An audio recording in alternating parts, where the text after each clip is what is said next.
Waouh, Coco! Waouh!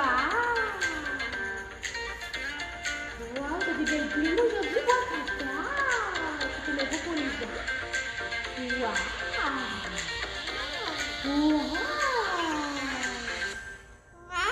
Waouh! Waouh, tata, Coco! Waouh, tata! Je me cute pour vous, vous êtes chanceux, tout le monde. Ouah, tata, coucou. Waouh, les belles plumes. Ah, il se laisse tout ça pour vous pour son 3 minutes. Il en profite là. Il va empiéter un petit peu sur mon temps à moi. Hein? Wow. Et je peux t'aider à laisser tes plumes, mon petit coco? Je vais pas le faire avec ma bouche, par exemple. Waouh, les grandes ailes, c'est beau ça! On peut même voir les belles couleurs en dessous, là, c'est très joli. Coco, il est magnifique. Waouh! Waouh! On fait des cols. Ouais. Arrête le son, il fait des petits bruits. Écoutez, il fait des petits bruits, Coco. Il aime ça, les cols. Ouais, on fait des cols, Coco. Ouais, ça c'est agréable. Tu dis des secrets? Tu dis des secrets, Coco? Ah, tu dis des secrets aux gens? Ouais, tu dis des secrets aux gens. Ah, dis-leur des secrets. Tu peux leur dire un secret. Allô? Allô? Dis-leur allô, Coco. Allô, Coco. Allô? Allô, Coco. C'est son heure d'habitude où il se fait guidonner un petit peu là, à cette heure-là, pendant les lives. Il monte au bureau avec Julie, puis c'est là qu'il se fait flatter. Puis il aime donc bien ça. Se faire flatter. Une vraie guidoune. Hein, Coco? Oui, t'as une vraie guidoune, toi. Oui. Oui, t'as une vraie guidoune. T'aimes ça l'école? Oui, t'aimes ça l'école? Oui, c'est fun. Oui. Oui, c'est fun l'école. Hein? Ah, il est tanné. Tanné? C'est tout? C'est ce que t'avais à offrir aux gens? C'est tout ce que tu avais à offrir. Du guidounage. Du guidounage. Même pas de bonjour. Dis allô. Allô, coucou. Dis-leur bonjour aux gens. Mon Dieu, pour quelqu'un qui aime ça avoir de l'attention, je trouve qu'aujourd'hui, il en tête pas bien bien. Oh, wow. Ouais, tata, coucou. C'est beau, ça.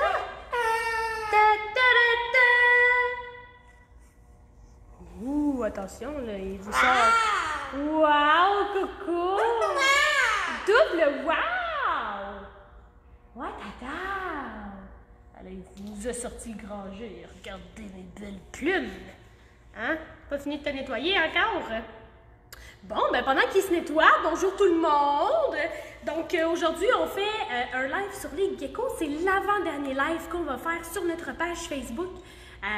Donc, à ne pas manquer la semaine prochaine, hein, qui va être le dernier live de cette super série de live. Ça a été un plaisir d'animer pour vous toutes les fois, en fait, que je l'ai fait. C'est pas juste les jeudis. Donc, ça a été vraiment un plaisir pour moi. Ça me fait ressortir un petit peu mon côté animatrice que j'utilise un peu moins. Donc, aujourd'hui, en fait, je vous donne un code promo spécial si jamais vous voulez faire une animation virtuelle pour une quelconque raison. Vous voulez, pour la fête des pères qui s'en vient, la fête de quelqu'un parce que vous êtes un petit peu plus frileux à l'idée d'inviter des amis à la maison. Il n'y a pas de problème. Hein? Donc, la Saint-Jean aussi, effectivement. Donc, moi, ce que je fais, c'est que je vous donne un code promo. Donc, le code, aujourd'hui, c'est Coco 4 juin. Et grâce à ce code-là, quand vous appelez au refuge, ben en fait, on vous donne un 15 $ de rabais sur une animation, une réservation d'une animation virtuelle avec ma super collègue Émilie qui filme.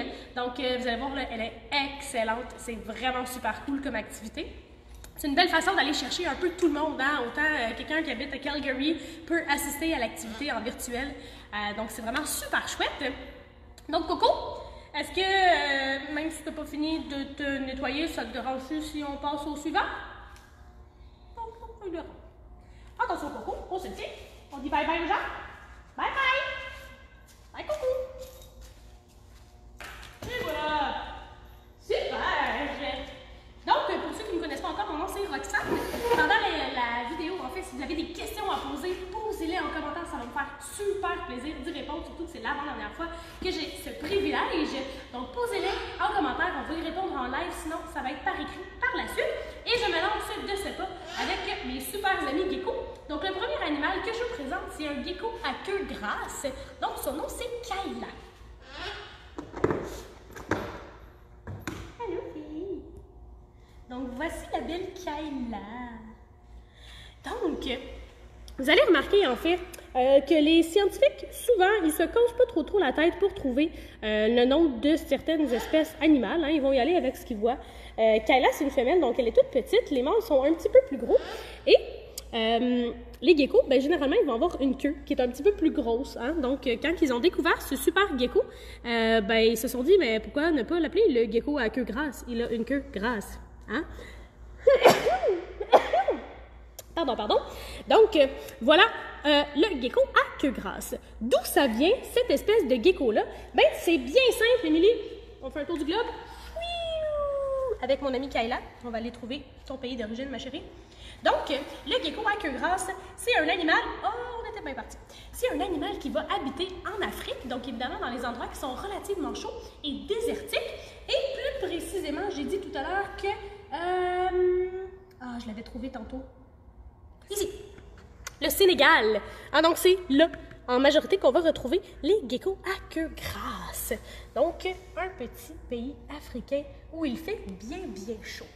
J'ai aussi amené avec moi Gringo. Gringo qui est un gecko léopard. Donc, je vous le montre.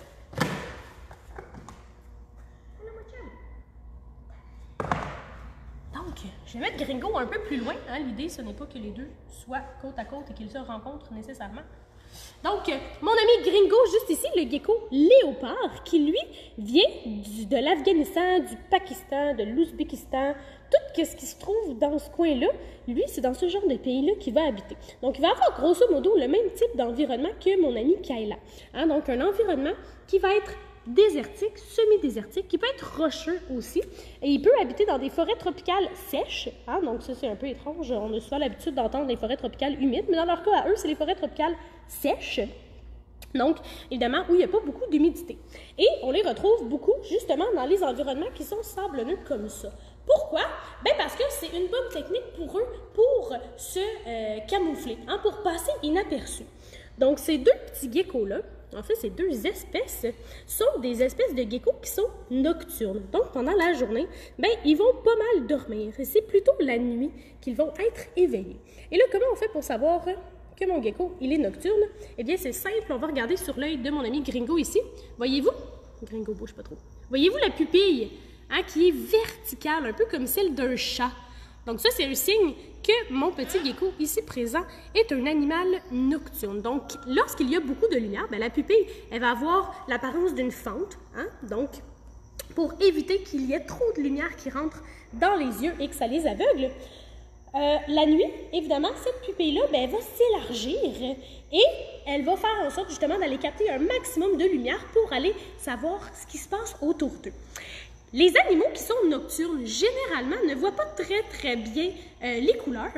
Toutefois, les geckos sont en mesure d'être en... Ils sont... Voyons, j'ai de la difficulté, je recommence ce que je vous dis.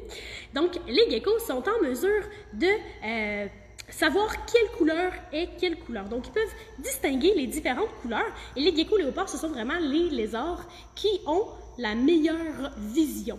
Donc, c'est vraiment super. Émilie, je te vois scroller comme ça. Est-ce qu'on a des petites salutations peut-être? Mais en fait, je les vois comme pas. Fait peut-être que... Est-ce que tu veux regarder 30 secondes? Juste... Ma petite, je les vois. Non, je pense qu'on n'a rien. D'accord. Il n'y a pas de problème.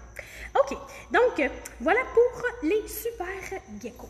Donc, le gecko léopard, en réalité, pourquoi on l'appelle comme ça? C'est que souvent, le gecko léopard qu'on va retrouver en nature va être picoté, comme la queue de mon Gringo ici, mais sur tout son corps. Évidemment, en captivité, hein, on va avoir des morphes qui sont un petit peu différents parce qu'on va aller jouer avec la génétique dans les élevages. Et ça va donner des individus, par exemple... Coucou! Ça va donner des individus, par exemple, comme mon ami Gringo ici, qui est tout jaune, hein, qui n'a pratiquement aucune tache sur le corps. Une chose qui est bien cool à propos des petits geckos, c'est leur queue. Hein, cette petite queue, à quoi sert-elle? La queue, elle va servir à plusieurs choses. En fait, elle va notamment servir à stocker de la nourriture. Ben ouais. Donc, les geckos, lorsqu'ils vont manger dans leur environnement naturel, eh bien, ils vont s'assurer, lorsqu'ils trouvent de la nourriture en grande quantité, ils vont s'assurer d'aller en manger plus qu'ils en ont réellement besoin et ils vont aller en stocker dans leur queue, comme on peut voir sur mon ami Gringo juste ici. Il a vraiment une très très large queue qui est remplie de réserves de graisse. Donc évidemment, c'est pas genre je mange un criquet, ça s'en va sous forme de criquet dans ma queue. Hein? C'est plutôt sous forme de moi j'ai mangé bien du gâteau la semaine passée, je l'ai mangé à tous les repas, j'ai pris un peu de poids, c'est de la graisse qui s'est formée. Bien, c'est la même chose pour eux. Tu sais que tu n'es pas un lézard arboricole, hein? Donc les geckos léopards, les geckos à queue grasse, ce sont des lézards qu'on dit terricoles. Ce que ça veut dire, c'est que ce sont des lézards qu'on va retrouver plutôt au niveau du sol. Hein? Donc ils ne vont pas naturellement grimper dans les arbres. Mais là, Gringo, il est content de voir des gens. Ah, mon ami Gringo! Oh, regardez son petit sourire. C'est trop mignon, les geckos léopards. Trop, trop mignon. Ah, même les geckos à queue grasse font des sourires, mais on les voit vraiment mieux chez les geckos léopards. Ah, ils font des grands sourires. Gringo, là, c'est un joyeux luron. Ah, il adore la vie. OK, donc je vous parlais de la queue. Non seulement ça va servir de réserve de nourriture, donc sous forme de graisse, parce que, ben on le sait, dans le désert, il n'y a pas beaucoup de nourriture, pas beaucoup d'eau, donc c'est très utile d'avoir une petite boîte à lunch portative qu'on peut porter avec nous. À quoi elle sert également? Elle va servir de moyen de défense. Donc, mon lézard, lorsqu'il a peur de se faire manger, qu'il voit qu'un prédateur s'approche, ben son premier réflexe, ça va être de s'arrêter de bouger.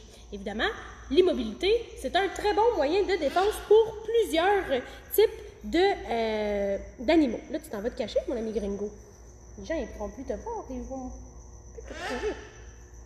Donc, ils vont préalablement utiliser l'immobilité. Si jamais ce n'est pas suffisant pour le prédateur qui continue quand même à s'en venir vers eux, bien là, à ce moment-là, qu'est-ce qu'ils vont faire, les geckos? Bien, ils vont utiliser leur queue.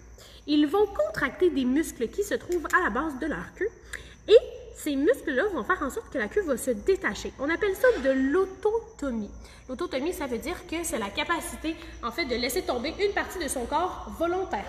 Et là, à quoi ça ressemble une fois que la queue, elle est tombée? C'est bien simple, je vous montre ça ici. Donc, on voit, ça a comme une espèce de forme de fleur hein, sur la queue. Et ici, ça a une forme qui est complémentaire à la queue. Donc, c'est vraiment grosso modo des muscles qui sont attachés comme ça. Et là, quand l'animal, le lézard, a peur de se faire manger puis qu'il se dit « Oh là là, j'ai pas le choix, je dois relâcher ma queue », bien, les muscles vont se détacher l'un de l'autre comme ça. Ça fait en sorte que la queue va tomber. Et là, Émilie, est-ce que tu aurais une petite vidéo pour moi? Je peux essayer de la trouver pendant que tu filmes ma belle Kayla. Donc, une chose qu'il faut se rappeler avec les geckos, hein, c'est que ces espèces de geckos-là, ce sont des lézards qui vont vivre environ 10 à 15 ans. Donc, c'est quand même assez long. Ouais, Coco, ça va bien. OK, donc voici à quoi ça peut ressembler un gecko qui perd sa queue. Donc, on voit que la queue hein, qui est tombée, elle reste à côté du lézard et elle continue de bouger. Pour quelle raison? Mais c'est bien simple. Hein? C'est tout simplement parce qu'il y a des nerfs dedans. Et la queue peut continuer de bouger environ une trentaine de minutes après être tombée. En quoi c'est utile d'avoir une queue qui bouge encore? Vite, vite comme ça, si moi je suis un prédateur et que je vois quelque chose qui frétille, c'est-à-dire la queue, versus quelque chose qui ne bouge pas pantoute, parce que le lézard, après avoir perdu sa queue, vous avez remarqué au début du vidéo, hein, il ne bouge pas du tout, il reste en position. Ben, moi, comme prédateur, je vais préférer manger quelque chose qui frétille, hein, qui bouge beaucoup, justement parce que ça m'a l'air bien plus ragoûtant. Donc, voilà pour la queue des petits geckos.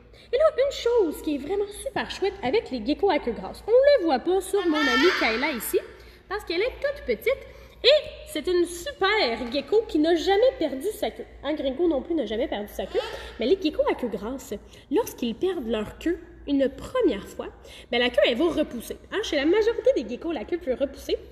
Souvent, elle va repousser avec une couleur, une forme ou une texture qui est différente. Souvent, la taille va être plus petite également.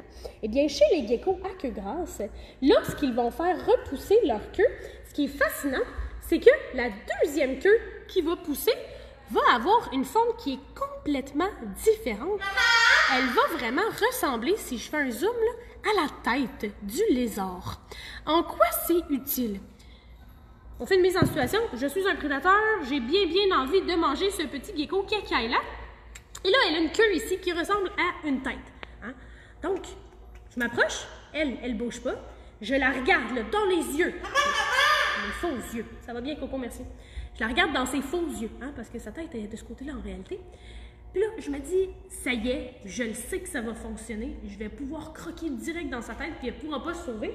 Gringo, je vais te remettre là. Je suis moins à l'aise quand tu montes si haut. Donc, si je me dis, je vais pouvoir croquer dans sa tête, c'est sûr qu'elle se sauve, mais en réalité, c'est sa queue. Donc, elle, ce qu'elle va faire, c'est qu'elle va faire bouger sa queue. Et du moment que le prédateur va s'approcher, ben, elle va tout simplement se sauver ou encore laisser tomber sa queue à nouveau. Donc, c'est vraiment un bon moyen de défense. C'est très difficile de faire la distinction entre la queue et la tête, mis à part le fait qu'il n'y a pas de yeux sur la queue, évidemment. Hein?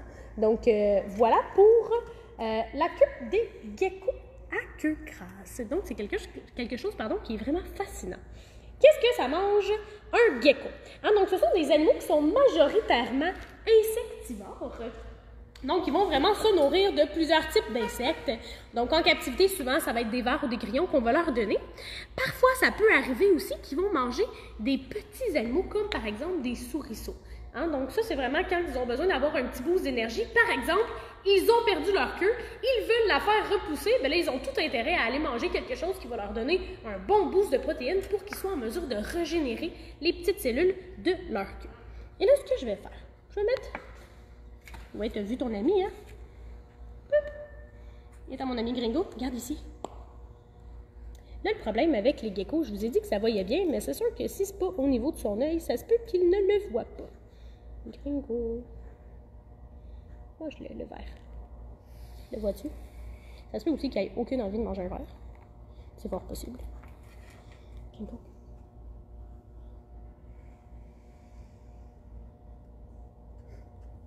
Oh! Est-ce que tu l'as vu, Gringo? Oh! Tu le cherches? Il est un peu devant toi. Hein? Donc, c'est sûr que c'est pas nécessairement les chasseurs les plus à l'affût. Hein? Peut-être aussi qu'il n'a pas faim. Hier, c'était la journée des vers, donc il en a mangé hier. C'est bien possible. Et j'évite de donner des criquets en live parce que c'est évident qu'ils ne les attraperont pas, hein, parce qu'ils vont sauter partout dans mon décor qui n'est pas une pièce fermée. Donc, normalement, ils peuvent manger ce genre d'animaux. Kayla, toi, est-ce que tu as envie? Peut-être que tu serais une meilleure preneuse pour le petit ver ici? Ben non, aucun intérêt. C'est correct, c'est des choses qui arrivent. Donc, ce qui est vraiment cool, c'est que le sable dans lequel il se trouve actuellement, c'est un sable qui est biologique et qui est comestible. Donc, évidemment, on ne donne pas ça comme nourriture à nos lézards, sauf que s'ils en ingèrent un petit peu, justement, en chassant un ver ou un criquet, ben à ce moment-là, ce n'est pas dangereux que ça forme des motons dans leur système digestif, que ça forme des petits caillots. Donc, ça va vraiment se dégrader et passer tout droit. Donc, ce n'est pas dangereux pour eux, pour leur survie. Donc, aucun intérêt du tout. Mon ami Gringo. Il n'a pas envie de manger des vers. Kayla non plus, d'ailleurs. Une chose que je pourrais vous montrer, c'est la distinction entre les mâles et les femelles. Comment on fait pour savoir si notre gecko est un mâle ou une femelle? Eh bien, je vais vous montrer ça tout de suite. Donc, sur mon ami Gringo, juste ici. Ouais, attends un petit peu. Je sais que c'est pas ta position préférée, mais attends. On va renseigner les gens. Quand on regarde entre ses cuisses, hein, donc juste ici. Attends, Gringo, mon chéri. C'est correct. C'est correct, c'est correct. On va recommencer, on va retourner voir.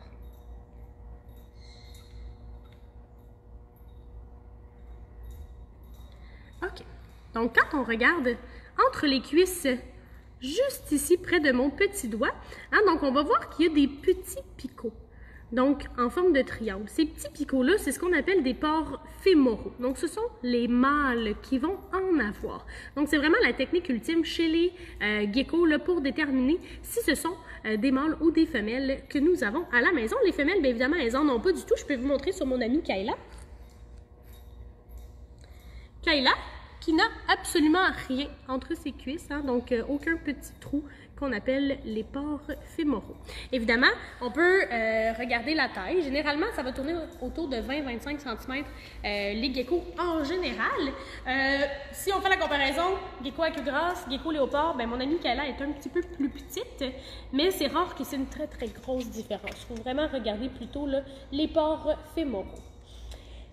Les geckos léopards et les geckos à queue grasse, lorsqu'ils se reproduisent, en fait, il peut y avoir un seul accouplement, mais plusieurs pontes. Donc, la femelle, lors de l'accouplement, elle est en mesure de garder des échantillons de sperme dans son cloaque. Donc, le cloaque qui se trouve à être l'orifice qui est juste ici, qui va servir, dans le fond, à l'excrétion et à la reproduction. Donc, son petit cloaque ici va emmagasiner le sperme du mâle et elle va pouvoir procéder à plus d'une ponte avec ce seul accouplement. À chaque fois qu'elles vont pondre, les femelles, elles vont avoir environ le 1 ou 2 œufs, à peu près, si je prends une roche pour vous donner une idée, là, à peu près cette taille, non, ça c'est pas une bonne taille, à peu près cette taille-là. Donc c'est quand même assez gros, là, les œufs qui vont sortir de nos amis, les geckos. Donc une chose qui est importante de valider, si pour une raison quelconque vous avez une femelle gecko à la maison qui pond des œufs, il faut toujours valider qu'elle n'en ait pas, qui reste coincée dans son ventre parce qu'elle pourrait en mourir. Une fois que l'œuf ou les 2 œufs sont pondus, ils vont aller en incubation. Donc souvent, ils vont les enterrer et c'est pendant environ 1 mois et demi, 2 mois que les œufs vont incuber pour éventuellement éclore et laisser des petits bébés geckos sortir. Donc, voilà pour la reproduction. Et une chose qui est intéressante avec les femelles, c'est qu'elles ont des réserves de calcium. Hein? Le calcium, c'est vraiment ce qui va servir à aller former les œufs. Donc, avec leur réserve de calcium, elles peuvent former les œufs. Elles vont en former tant et aussi longtemps qu'elles possèdent des réserves. Une fois que la réserve de calcium elle est épuisée, à ce moment-là, elles vont arrêter de pondre des œufs tout simplement. OK. Les geckos. Les geckos, là, je vous donne une idée. Sur la planète entière, il y a environ 3000 espèces différentes de lézards. Les geckos équivalent à 2000 sur ces 3000-là. Donc, ils sont super nombreux parce qu'ils se sont adaptés à différents types d'environnements. Donc, il y en a qui sont terricoles, comme eux, qui vont rester au niveau du sol. Il y en a qui sont arboricoles, donc ils vont grimper dans les arbres. Et les geckos ont plusieurs particularités.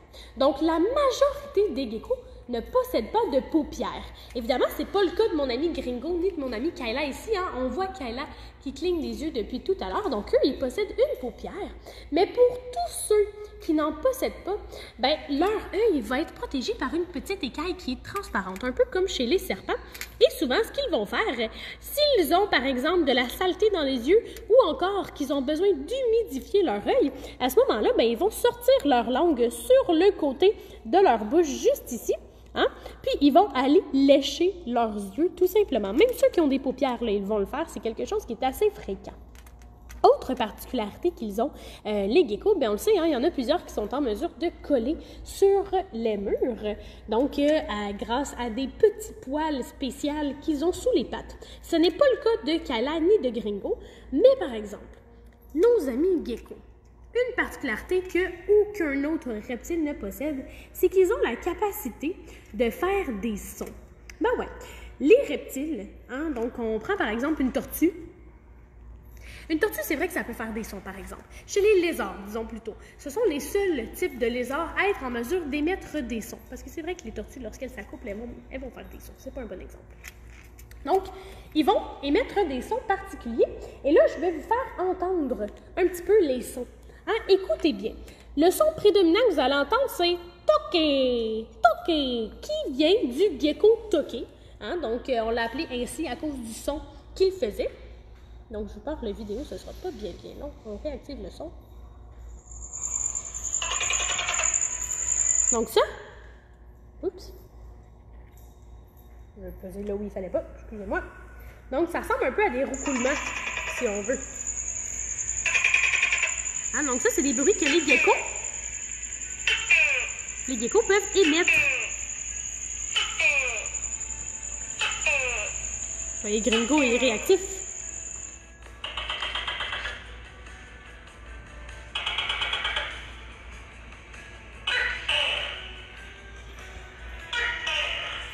Hein, donc les deux écoutent. Ils disent, mon Dieu, c'est quoi ce son? Ça me dit donc bien quelque chose.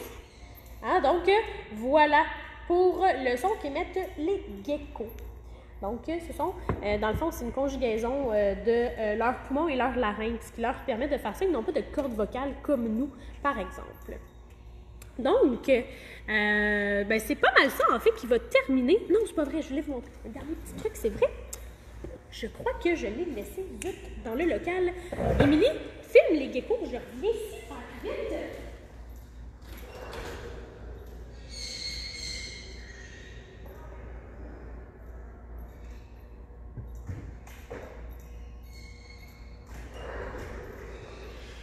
Parce que dans le fond, c'est super! Ça va bien, Coco, merci de te renseigner. C'est super intéressant ce que je voulais vous montrer.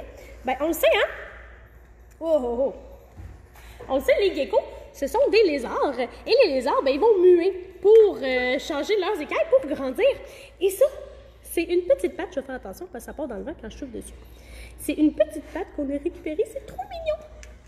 C'est comme une petite cuisse avec les petits doigts. Hein? Donc, une exuvie de gecko. On voit vraiment bien les petites écailles. On voit bien, ouais, si je le mets sur une surface plus foncée, tu verrais-tu mieux? On voit bien, parfait.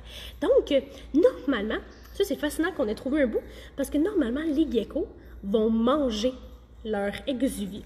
Donc, une fois qu'ils vont avoir mué, ils vont la manger, ils vont s'en nourrir, parce qu'ils vont réussir à aller chercher d'autres petits nutriments à l'intérieur. Donc, c'est vraiment super chouette. Hein? Mon ami Gringo, regarde, c'est une petite patte.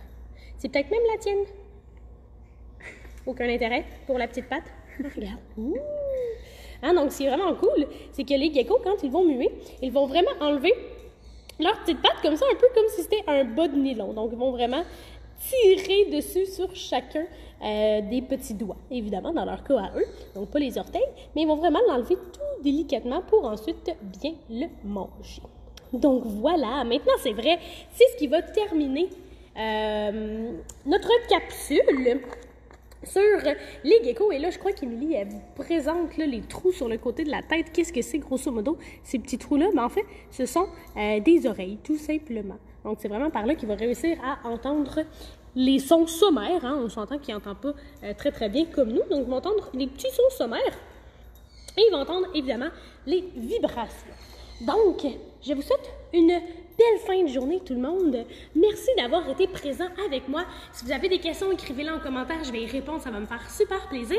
N'oubliez pas, le code promo COCO 4 juin. On est bien le 4 aujourd'hui, hein? Ouais, on est le 4 juin.